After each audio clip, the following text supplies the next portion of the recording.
Right? Today we're going to have a quick demonstration on the effects of active anti-vibration control on high-end audio components. And so we're going to listen to a track with it on, and then we'll listen to a track with it off, and then we'll listen to a track with it on again. And what these active anti-vibration tables do is they dramatically reduce the amount of vibration from 120 hertz down to below half a hertz. And the typical amount of attenuation we're getting is in the order of 30 to 40 dB. So at above 120 hertz, then really you have to use passive solutions. And in this, on these tables, we've worked with the supplier of the active anti-vibration, our passive top plate solution. And it's a 5-layer constrained damping system with a mixture of different materials and sort of audiophile materials. The basis of anti-vibration is basically in scientific laboratories for electron microscopes, laser interferometry, and force tunneling microscopes. So it's a marriage of scientific equipment with audiophile requirements. So let's play the track.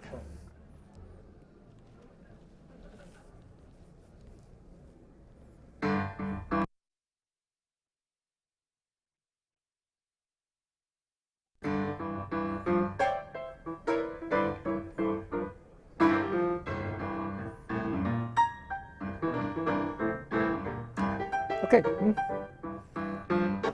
So now what I'll do is I'll turn off the active anti-vibration. And the anti-vibration is it's all controlled by a 3-axis sensor and our piezoelectric transducers, and we are compensating for movement in 3 axes and also rotation in 3 axes.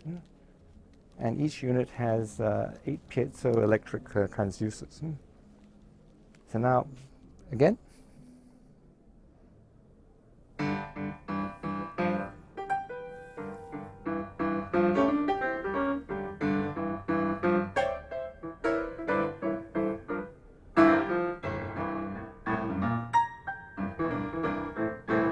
Okay.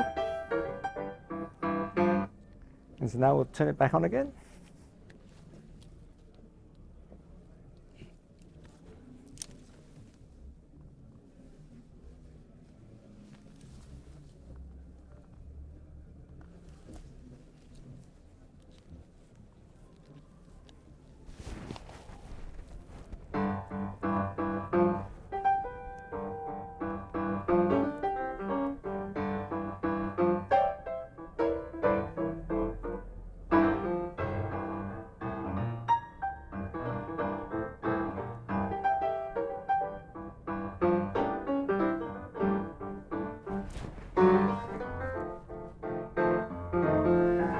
So what's very interesting about active vibration control? Okay, well, in a place like Munich, there's all these people walking around. Of course, it's going to make a huge difference, but I have a quiet listening room, so I don't need it. Well, that was what we used to think. But then we've actually had this equipment in some of the finest listening rooms in the world, which are very, very quiet.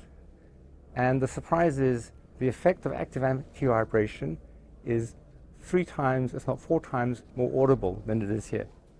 And it's because in these very good listening rooms, all the noise, all the disturbance is at a minimum, so you hear everything.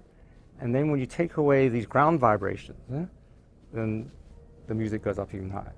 And the big surprise is in every room, depending on whether you're in North America or you're in Europe, there are actually 50 hertz and 60 hertz vibrations going through all building structures. Where it's coming from exactly, we're not sure, but we measure them in every single room.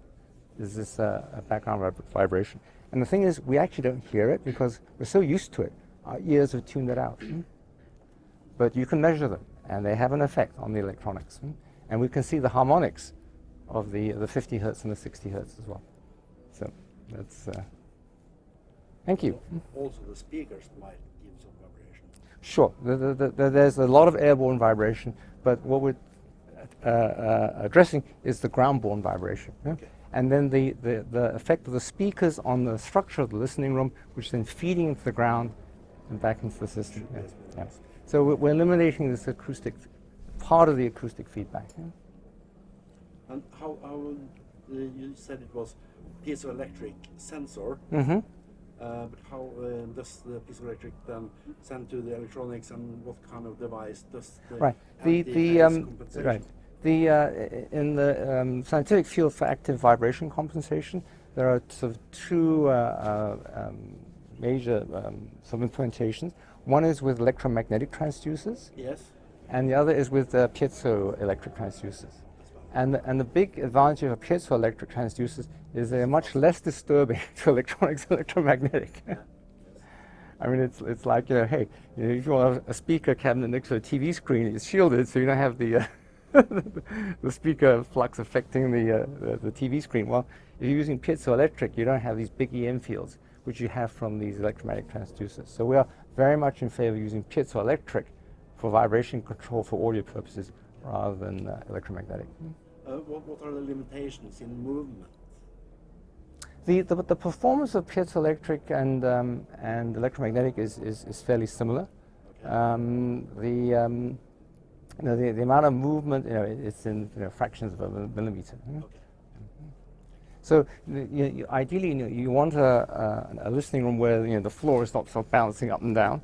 That you can't control. But any listening room with a good floor, solid floor, then it works very well. And if you have a room which is bouncing around, it will help too. But it's not going to take away the problem. If the movement is too big, Yeah. it might But tend to oscillate. Yeah. It also means you need a solid rack. Yes. You can't put them on it. And the degree of reduction of the accelerations and velocity is between 30 to 40 dB, which is big. Yeah, that's Yeah. quite a lot. Yeah. Mm-hmm. Really Yeah. bigger I mean- noise floor here. Yeah. One of the interesting things is people we always say, oh, everything sounds better on Sunday. Every room sounds better on Sunday. We've heard it ourselves, yeah? And we always wonder why. Is it the power? Is it the stuff burning in? Well, guess what? It's the feet of the of the attendees. There are less people walking around, less vibrations. Thank you. Okay. The only thing I didn't describe is the speakers, so I don't know if you want to just describe. Okay, those. so let me talk to you about the speakers. We get to measure and see a lot of speakers, and the reason why we really love these speakers, because in terms of harmonic distortion, we haven't measured any speaker with a lower harmonic distortion than these. The second order, third order harmonic distortions are so low, it is incredible. And what's interesting is that the developer of these speakers, he's an audiophile, but he also has had a career as a scientist in lubrication. And he has a very deep knowledge of material science. And so he hasn't been satisfied with the materials which are available for speaker enclosures. And so he has actually designed his own materials for parts of the especially the front panel. And so he has custom designed composite materials to have the acoustic properties he's looking for. And that's part of his sort of total system that allows him to achieve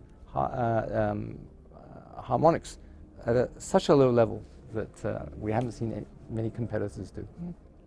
I mean, other people do it from the formal structure. In the Mojiko, they have hundreds of pieces of aluminum all bolted together in a very carefully designed FEM enclosure. So what Taiko have done, they've gone a step further.